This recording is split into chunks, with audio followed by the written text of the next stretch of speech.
Jakarta consists of MRT, BRT, LRT, and regular buses.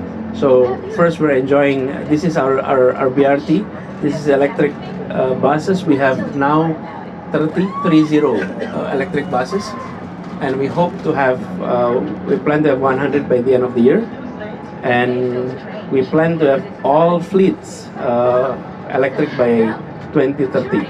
That's our plan.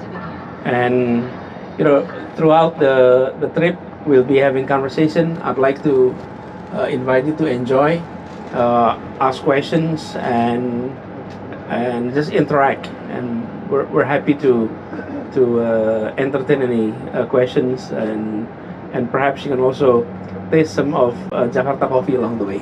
Example of how we did planning in the past.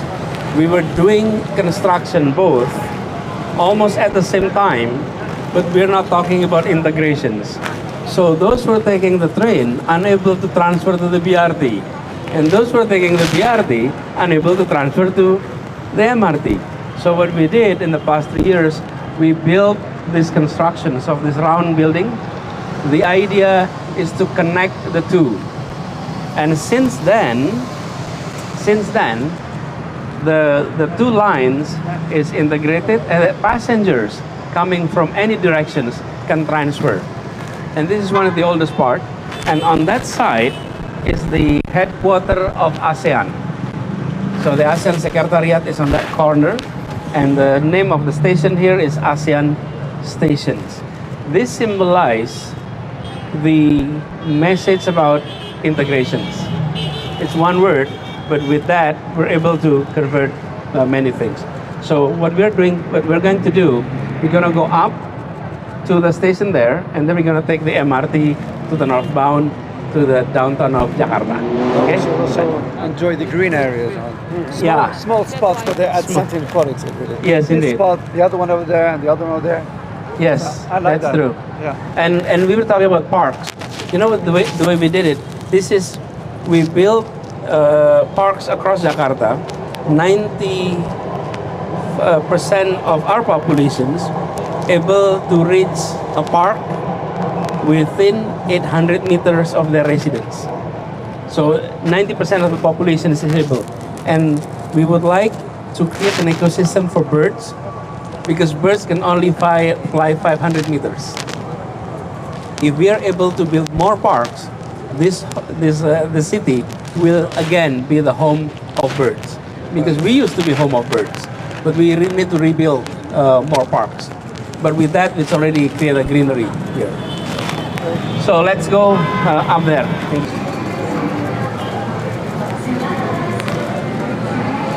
We are doing urban regenerations.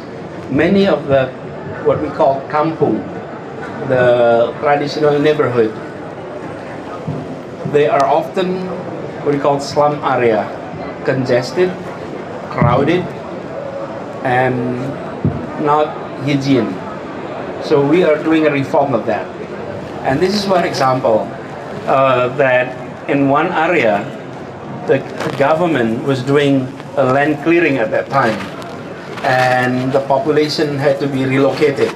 It was very controversial policy. This is in the very northern part of Jakarta, one of the oldest part of Jakarta. The first port of Jakarta was actually here.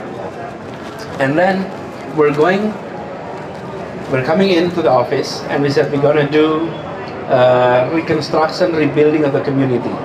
And the process is a very consultative process. Mr. Sarjoko, who is here, he's the head of the housing department in our city government. And along the way, we're doing participatory planning process. To be honest, it takes a long time. It's really testing your patience, because you have to involve the residents, and then social activists, experts, government officials, and mediators.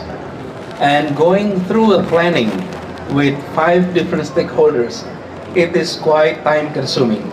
But when we come to agreement, everybody is happy. So instead of us making decision, the process itself, participatory. So this is a pictures of that process of participation of consultation, and the process is 2 years, 2019 and 2018 and 2019, and then construction started in 2020, and by now all the buildings.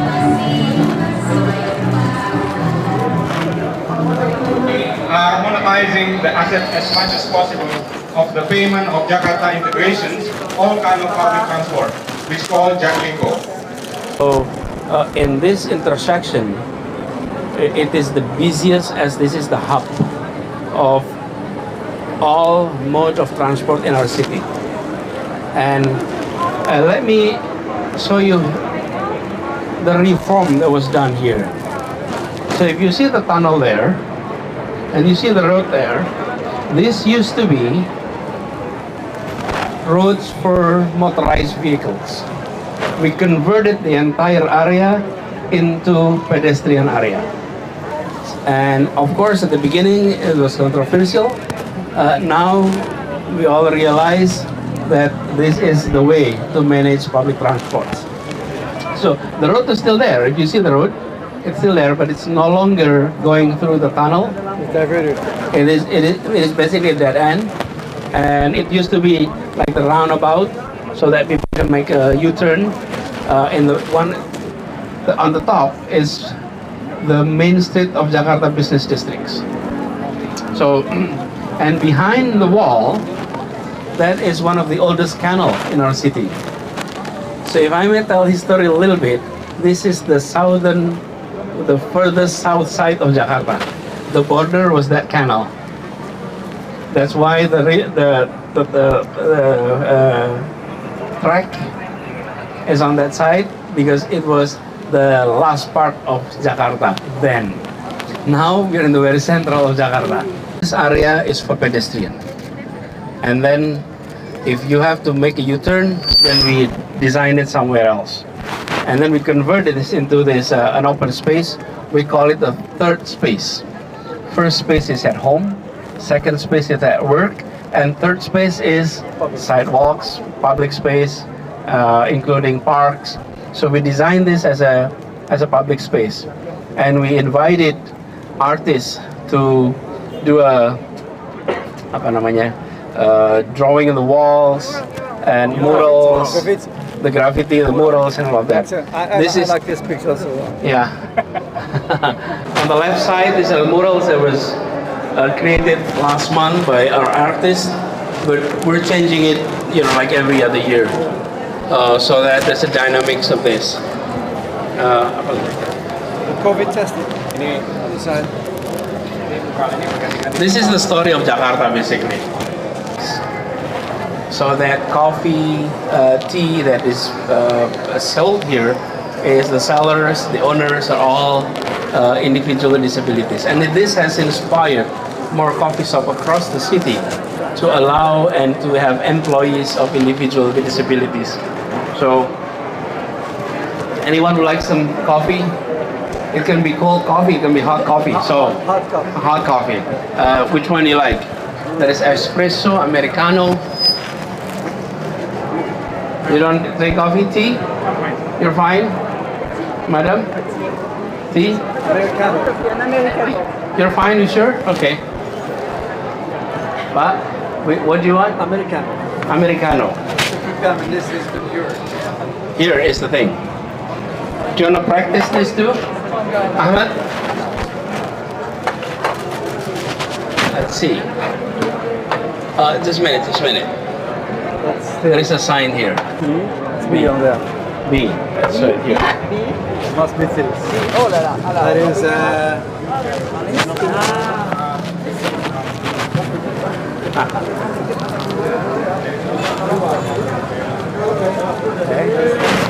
Hot or cold? Hot.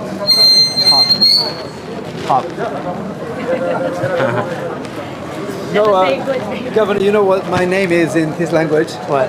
My name in the Netherlands? It's his. Oh, really?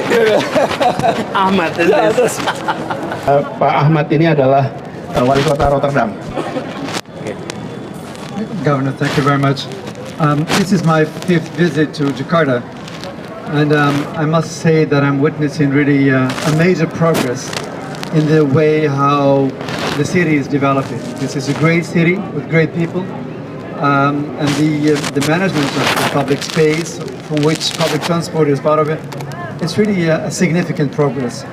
What I have been witnessing is the introduction of a long-term philosophy of opening the city through a public transport system. The only way really in the future to have a livable city in major cities like Jakarta with millions and millions of inhabitants is a significant investment in the public transport. That's the only way to do it. To give the space back to citizens, to walkers, to cyclists, and less space for the cars. I mean, we city leaders must be open about that in the future there will be less space for cars and more space for green, for walking and for cycling and all this type of affordable public transport. I have seen also the quality and the pricing. I see also other examples in the world how cities are managing the public transport, and it's encouraging also me to bring this picture back. Although Rotterdam has an excellent public transport system, we have a major subway also connecting The Hague with Rotterdam, which is 30 kilometers. It's fascinating to see how a major investment in the public transport is also an investment in the economy. Indeed. Better connections means a better economy, more jobs, and I would like to congratulate the city of Jakarta, the efforts of last decades in investing in public transport and also in the public space. So on the right track, Governor. So continue. Thank you. Thank you.